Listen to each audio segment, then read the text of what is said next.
Hello friends, welcome to our YouTube channel.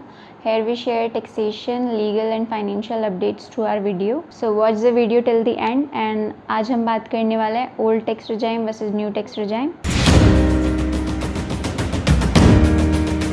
New tax regime जो है वो अभी बजट 2020 में इंट्रोड्यूस्ड हुआ था. फाइनेंशियल ईयर 2021 से ये एप्लीकेबल है, दैट इज असेसमेंट ईयर 21-22 से. In this you can choose to file your income tax return with lower tax rate, लेकिन इसमें आपको फिर डिडक्शन एंड एग्जेम्पशंस काफ़ी सारे हैं जो आप क्लेम नहीं कर सकते हैं. टैक्स रेट्स इन new tax regime. Tax rate क्या क्या है न्यू टैक्स रिजाइम में? तो 0 to 2.5 लाख इनकम आपका नील रहता है, टैक्स कोई टैक्स नहीं पे करना होता आपको.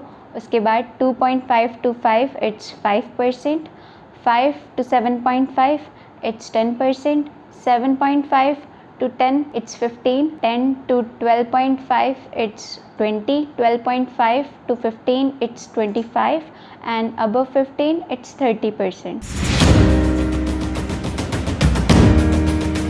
Okay, for comparison old tax regime के भी मैं आपको टैक्स रेट बता देती हूँ क्या क्या थे पहले. तो 0 to 2.5 लाख ये नील ही था. उसके बाद 5 to 10 lakh it was 5%, 0 to 2.5 lakh ये नील ही था पहले. उसके बाद 2.5 to 5 it was 5% and 5 to 10 it was 20%, above 10 it is 30%. तो अब हम बात करते हैं, जैसे कि मैंने आपको बताया कि न्यू टैक्स रिजाइम के अंदर अगर आप फाइल करते हो तो बहुत सारे डिडक्शन एंड एग्जेम्पशन हैं जो आप क्लेम नहीं कर सकते. तो वो कौन से डिडक्शन एंड एग्जेम्पशन हैं, तो मैं आपको थोड़े बहुत एग्जांपल दे देती हूँ उसके. इसमें आता है आपका HRA आप क्लेम नहीं कर सकते, लीव ट्रैवल अलाउंस आप क्लेम नहीं कर सकते, चिल्ड्रन एजुकेशन अलाउंस जो आपको मिलता है वो आप क्लेम नहीं कर सकते, या अगर आप होम लोन पे इंटरेस्ट पे कर रहे हो तो उसका आप कोई अगर आप होम लोन पे इंटरेस्ट पे कर रहे हो तो उसका कोई डिडक्शन या बेनिफिट आप क्लेम नहीं कर सकते. इसके अलावा आप होम लोन पे इंटरेस्ट में एक चीज़ है, अगर आप लेट आउट प्रॉपर्टी है आपकी तो उसमें आप उस एक्सटेंट तक आप डिडक्शन क्लेम कर सकते हैं जितना कि आपको रेंट रिसीव हुआ है. इसमें ये नहीं होगा कि अगर आपने एक्स्ट्रा इंटरेस्ट पे किया है तो आप इसमें अगर आपने एक्स्ट्रा इंटरेस्ट पे किया है तो आप उसको सैलरी से सेट ऑफ करके आपका सैलरी इनकम वो कम नहीं हो सकती. आप सिर्फ इतना ही क्लेम कर सकते हैं जितना कि आपको रेंट रिसीव हुआ है. And if you are filing business and profession income tax return, उसमें आपके ब्रॉड फॉरवर्ड बिजनेस लॉसेज है वो आप सेट ऑफ नहीं कर सकते. और सबसे इम्पॉर्टेंट थिंग जो कि डिडक्शंस का मेजर पार्ट होता है सेक्शन 80C, और जैसे कि आपको पता है चैप्टर 6A की जो डिडक्शंस होती हैं 80C 80D, ये डिडक्शंस का मेजर पार्ट फॉर्म करती है आपकी इनकम टैक्स रिटर्न फाइलिंग में. लेकिन न्यू टैक्स रिजाइम में आप इनमें से कोई भी डिडक्शन क्लेम नहीं कर सकते. और एग्जेम्पशन ऑफ अदर परक्विजिट्स और अलाउंसेस भी आप क्लेम नहीं कर सकते न्यू टैक्स रिजाइम में. अभी हम बात करते हैं कुछ डिडक्शंस जो कि न्यू टैक्स रिजाइम में भी अवेलेबल है, आप क्लेम कर सकते हैं. तो वो डिडक्शंस हैं transport allowance in case of specially abled person, conveyance allowance receive to meet the expenditure incurred as a part of employment, और कोई भी एक्सपेंडिचर जो आपने ट्रैवल पे, टूर पे या ट्रांसफ़र पे किया है वो एक्सपेंडिचर आप क्लेम कर सकते हैं डिडक्शन में.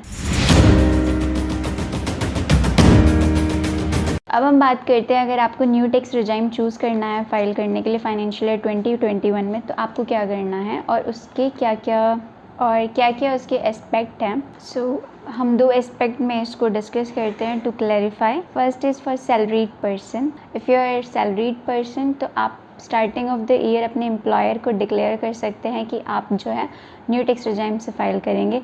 अगर आप नहीं करते हैं तो don't worry, you can file the form 10I at the end of the year before filing your returns, and आप every year opt in and opt out कर सकते हैं न्यू टैक्स रिजाइम से. But for non salaried income tax payers, अगर आप business and profession में हैं तो आपके पास ये ऑप्शन नहीं है कि आप एवरी ईयर ऑप्ट इन या ऑप्ट आउट कर सकते हैं. अगर आप इस साल ऑप्ट इन कर रहे हैं तो नेक्स्ट ईयर या जब भी आपको ऑप्ट आउट करना है आपके पास एक बार ऑप्शन होगा कि आप ऑप्ट आउट कर सकते हैं न्यू टैक्स रिजाइम से. उसके बाद आप कभी दोबारा इसको ऑप्ट इन नहीं कर सकते. आपको भी इनकम टैक्स रिटर्न फाइल करने से पहले फॉर्म 10I फाइल करना होता है. तो फॉर्म 10I की फाइलिंग कैसे होती है?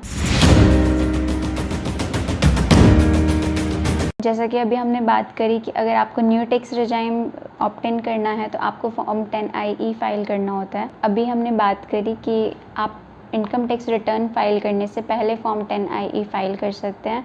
That is a declaration to income tax department that you are choosing to file your returns with new tax regime. अगर आपको फॉर्म 10IE फाइल करना है तो अभी उसके कंटेंट क्या क्या होते हैं उस फॉर्म के अंदर, उसमें होता है आपका नेम, उसमें होता है name of individual, pan number, address, whether your date of birth, and confirmation that whether you have income from business or profession, details of any previous form 10IE file, and at last declaration. Then you, after filling all the details, you have to verify it with DSC or EVC, and make sure to subscribe our channel and hit the bell icon so you don't miss out on anything.